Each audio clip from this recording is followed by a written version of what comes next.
Hey, what's up everyone, and welcome to another video. In this one, we will go over two completely different blessings from the ones we covered last time, as they have many different characteristics that set them apart. So of course, those two blessings are going to be Blessing of Protection and Blessing of Freedom. So without further ado, let's get right into it. Let's get started with Blessing of Protection, the famous bop that immunes an allied target from all physical damage for its duration. This blessing is available as soon as level 10, as a protection spell obviously, and is bought for 3 silver. This rank 1 bop costs 25 mana to use, has a 30-yard range, is instant cast, has a 5-minute cooldown that can be reduced, protects the targeted party member from all physical attacks for 6 seconds, is categorized as a holy spell, grants the invulnerable mechanic, and is of a magical dispel type. This blessing has 3 ranks in total, with rank 2 being available at level 24 for 50 silver, and rank 3 at level 38 for 1 gold 60 silver. Each rank increases the mana cost and the duration of the immunity by 2 seconds, up to a total of 10 seconds at rank 3. What makes this blessing unique is that it causes Forbearance, a debuff preventing the target from receiving any invulnerability from Divine Shield, Divine Protection, or Blessing of Protection for 1 minute. Now, when you use it to buff an ally, the Forbearance debuff doesn't really matter, as Bop is the only invulnerability that they can receive, and its cooldown is always going to be much longer than the debuff anyways. But it gets more important when you buff it on yourself, as in this case, you will not be able to use your Divine Shield or Divine Protection for 1 minute, but we'll get back to this a little bit later. This blessing can also be increased furthermore by Guardian's Favor, a tier 2 talent in the protection tree that reduces its cooldown by 60 seconds for every talent point invested. And you can put a maximum of 2 talent points to reduce its cooldown by 40%. That's great! Bringing it down from a 5-minute cooldown to a 3-minute cooldown. And now let's talk about its uses in PvE. While questing, it can be used as an effective oh shit button that will immune yourself or an ally from all of the damage of a boar or a wolf, for example. And on top of allowing you to get 6 to 10 seconds of breathing room, depending on the rank, you will also avoid interruption when casting healing spells or using bandages. But remember that it will not work against casters, as the immunity is only against physical damage, okay? So always remember that. And it can also be used to avoid fall damage if you are running away from mobs, or if you want to use a shortcut and jump down a cliff. But please note that it is important to have the buff on you when you hit the ground, because you can have it on you all the way from the top of the mountain down to 1 yard off the ground. If it is not on you the moment you touch the ground, you'll end up as a nice splatter of flesh and blood inside your mail or plate armor, ready to serve to an undead player. Now, if that is your goal, to die so you can res at a nearby graveyard, then it is fine obviously. But all in all, this blessing is a great questing companion and should always be on your action bars and maxed out. It can also be used in dungeon to shield you or your allies from harm's way if there is an unexpected pull or if the tank loses aggro on some mobs. And what's really cool about it is that on top of the immunity, it drops all the threat of the target it is used on, and therefore can be used as an efficient tool to negate the threat of a DPS that would start going balls deep too soon, or your own threat as a healer, for example. It can also be used to troll the tank by using it on him just after he starts pulling mobs, but don't tell anybody I told you that, okay?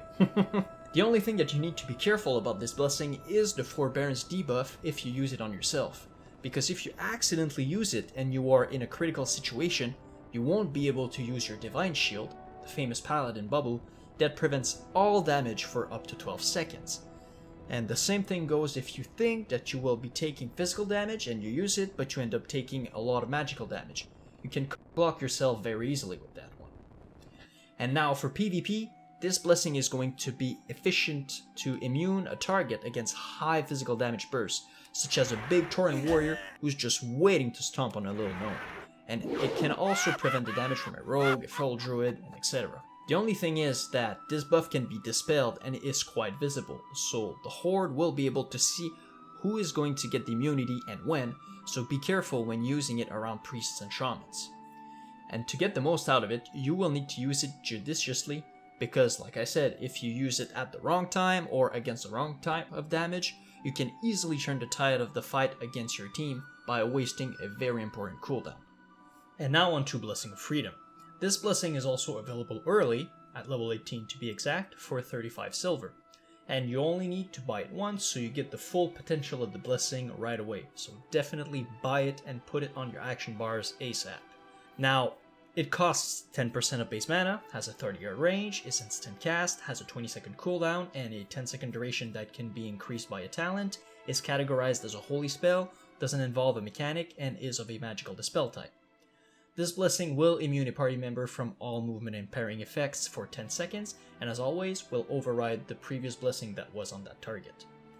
Blessing of Freedom can be increased furthermore by Guardian's Favor, that increases its duration by 3 seconds per talent point invested, and you can put a total of 2 to extend the duration by 6 seconds in total.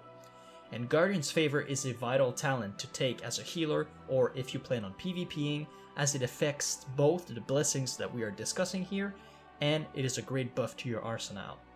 For Blessing of Freedom, it increases its uptime from 50%, so a 10-second duration for a 20-second cooldown, to an 80% uptime, so a 16-second duration for the same 20-second cooldown.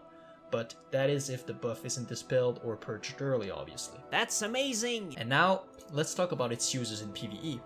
Certain mobs in the world will use abilities that will give you a slow or a snare similar to a warrior's hamstring, and Tendon Rip is an example of that. Now on the database here it says it's a 25% movement speed reduction, but on my server it's actually an 80% movement speed reduction, so I don't know if the database refers to a weaker version of the ability or if one of the twos got it wrong, but for the example's sake we'll take the highest number here. So if you carefully pull 1 to 2 targets or however many you are comfortable with at the time and you know that you can handle them, well then everything is fine. Being slowed by 80% might not be a big deal, more so if you're just sitting in front of the mob and auto-attacking them as a paladin. You don't need to move much in that situation anyways. But in the case where you accidentally pull more mobs than you can handle, and you have a debuff on you that reduces your movement speed by 80%, I mean, you won't run far before you'll start getting dazed, you'll have Tendon Rip reapplied to you, and then you'll finally die. But if you take your loyal companion, Blessing of Freedom, with you, you'll be able to run away and hopefully survive. Just note that Blessing of Freedom does not remove or prevent any daze effect Yes. from NPCs, so if You're you right. are unlucky and keep getting dazed, there's only your bop that can save you here. Exactly, it's very important to note because the dazed effect seems to be in its own category. And when I was fighting Chillwind Chimeras in Winterspring, I noticed something interesting that I wanted to share with you.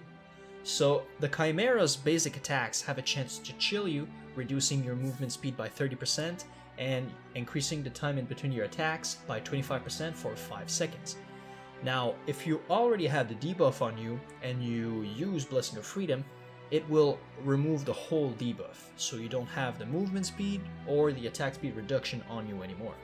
But if you already have the blessing on you, then the debuff can still be applied, but you will only be affected by the attack speed reduction for the blessing's duration, because it prevents the 30% movement speed reduction.